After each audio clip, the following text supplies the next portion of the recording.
Hey friends, welcome to Produce's People, the podcast with Nate Montgomery, the produce champion. I hope you enjoy the show. Make sure that you listen to it, make sure you share it, and make sure that you tell us what you think about it. Hey friends, welcome to a new episode of Produce's People as we explore from the field to the fork, from the soil to your stomach, how food, whether it's veg or whether it's fruit, how food gets to your house. We have a special guest today. We have Hugo Brien. He is in Montreal and has been in the produce industry for a while. And welcome, Brian. That's all right. Hugo, all right, well, thank you, Nate. We really appreciate having you. Yeah. So tell us a little bit. You've been in the produce industry for some time. And share with us a little bit of your trajectory. Yeah, I've been in the produce industry since 2007. Mostly the first part of my career was with retailers. Then I did work a year for a manufacturer, and now it's been 5 years on the producer side, on the producer side. Great. And you specialize in importing fruit to yes, the exactly. States so Canada, what right? we focus and specialize is the tailor-made program with advanced pricing, mostly known with adjustment, obviously depending on the market. But we target a certain size and certain part of the crop of the growers that they have more difficulty of selling through the mainstream. As an example, if you take grapes, mostly all the jumbo size grape, size 1,000 or 1,100 would have no issue to be sold, but on the smaller side, the 500 and 700, it's a little bit more harder. So we try to develop programs for those type of growers in Chile and Peru. Yeah, great.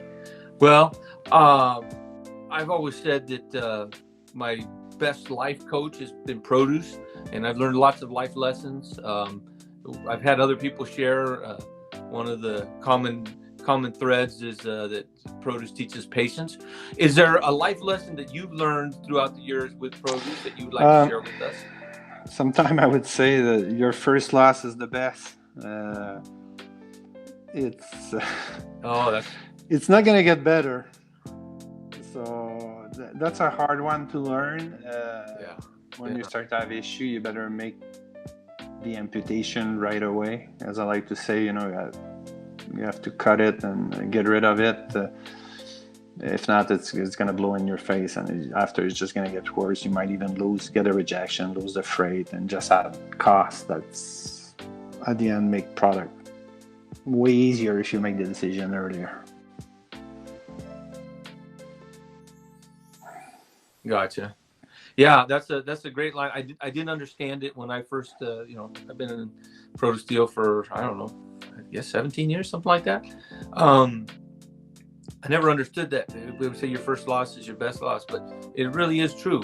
When you see a problem, if you just address it, even if it's drastically right now, and move on, it's a whole lot better than running around trying to squeeze every dollar out of it. Usually, as you're squeezing every penny out here, you're squirting out dollars out the other end. So that's a great lesson.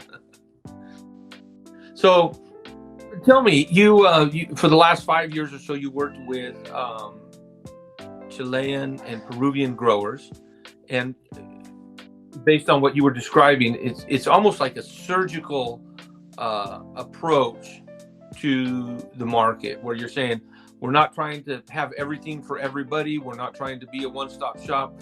We're going to focus in on some specific items, maybe even specific grades and sizes for specific customers.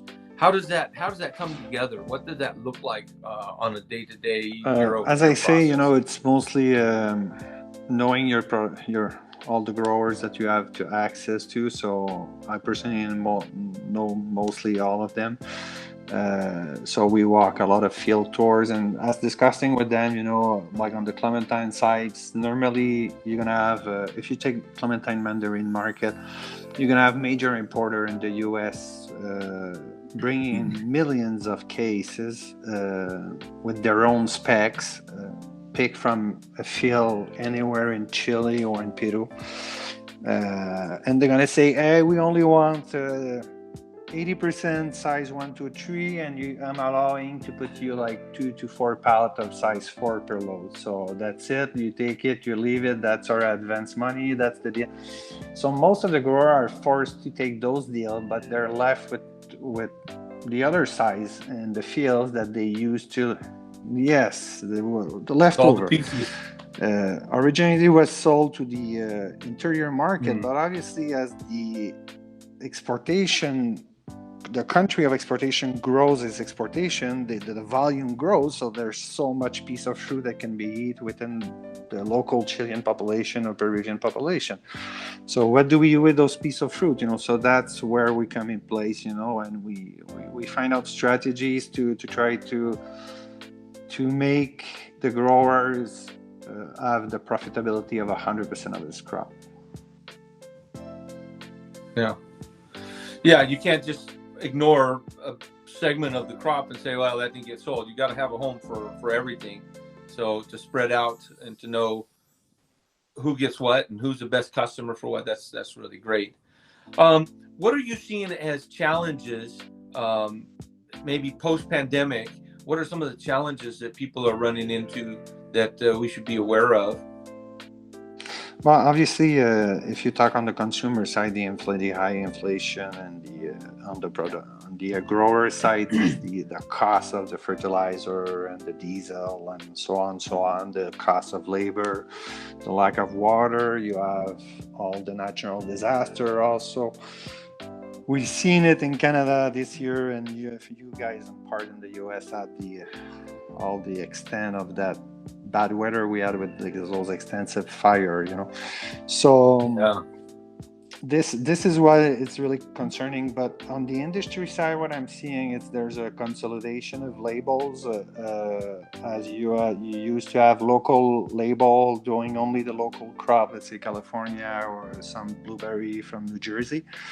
Now they're mostly going into importer, trying to do 12 months a year with their labels. So that's obviously give them the power to switch country and regions, since they're the one accessing the shelf, So I think that's it's doing some complication here at that side, because you have one label on the shelf for all year long, and you just move countries, So that also cut the competitivity of the pricing that supermarket is having, So it is on the sales side, that's genius, right? Because on the sales side, that's genius because you're not surrendering the PO. But on the grower side, it many times means that you put another layer between you and the consumer. Exactly, because it's like now when it was a transition, let's say between the end of Chile, beginning of Mexico, and the beginning of California on grapes, you give the power to one label to decide when the transition is done, So that's a big interrogation point in my mind in the future what's going to happen. But I understand on the retailer side, their shelf doesn't look like a parking lot. They get competitive price. They can match it with some middlemen, and so yeah. What do you think consumers should know about when they're going to vote with their dollars to buy something? What are the things that they should consider besides, it's $3.99 a bag or whatever? What are some of the things that really should go into the consideration in the buying process? Well, on the consumer side, obviously as you said, they can vote with their dollars, So obviously local agriculture is always gonna be the first, grown close from home, So try to support your local growers. That's the first part. But then obviously there's time in the season. There's no local production for some of those commodities, So what they have to know is that when they buy at $3.99, or there's a better example would be if they buy a bag of orange at $6.99, that the actual Right. growers at the bottom of the line might only get 50 cents a kilo once. So that's about $1 a bag. So all the rest, it's lost in costs between the growers to the final retailer. So my job and our job of my company is try to save as much percentage everywhere and return this to the final consumer so they can have a better product at a better cost, and the growers can have a better return. Yeah, well, that's huge. So we really have to be conscious of taking care of everybody in the process. I always talk about the hands of produce. You know, it's the people that harvest it, it's the people that pack it, it's obviously the people that grow it. But it's not just that. There's banks involved, and there's freight companies involved, and there's, you know, even the merchandiser at the store level and the produce clerk. So many people have to touch that, and so many lives are dependent on that $6.99 purchase. And so I always like to encourage people, you know, if you liked it once, buy it again and keep buying it. As long as you can afford it, keep buying produce, because it keeps the whole system going, and it's a whole lot better for you than refined sugars and refined flours. I think we can all agree on that. It's a long-term investment. Your body will thank you in the long term. It's going to add a few years when you eat between 5 to 10 portions of fruit and veggies. Yeah. Now, you talked about the local deal too, and I mean, your neck of the woods, Montreal and Toronto, they really are really good about being loyal to the local fruit, local suppliers. It's kind of a cultural thing, right? Oh, it is, but also it's fresher, and it's normally it's cheaper, because don't get me wrong, any truck that does around 500-600 kilometer, about 300 miles, it's almost $1,000, you know. So when you cut that distance, you know, it goes fast, you know. Sometime, you know, as I say, on a purple cauliflowers, the growers might only do 100 case on that week, you know. So if he's got $1,000 freight to go to point A to point B, he had almost $10 freight case, you know. So that, if you can get access to those fresh fruit and veggies from your local farms, that's the best.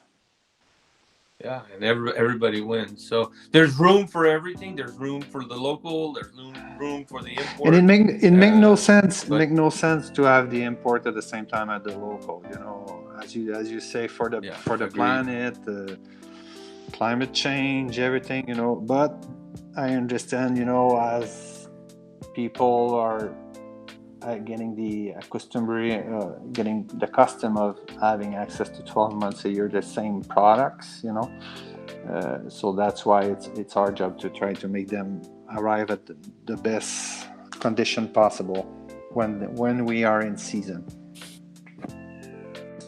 Right, exactly. Well, that's cool. Well, Hugo, thank you so much for taking your time. I love talking produce. I hope we could do this again sometime, and maybe next time we could talk about the differences between clementines, mandarins, and murcots and all that. Most people didn't even know there's different names for that. I'd love to talk about that. And I don't know, there's always more to discuss. So thank you so much for your time. And friends, if you're listening to this or if you're watching this, please take the time to find us on social media platforms. We're on Facebook, we're on Instagram, we're on TikTok, we're on LinkedIn. And we're in English and in Spanish. So, that would be great. Share us. And I always say, in social media as in produce, if you like it, share it. And have a great day, and we'll talk to you soon. So that's the show, folks. Make sure that you like it, make sure that you share it, and follow us on LinkedIn, on TikTok, on Facebook, on Instagram. We're in all the socials, even on YouTube. Make sure you follow us, share it, and like it.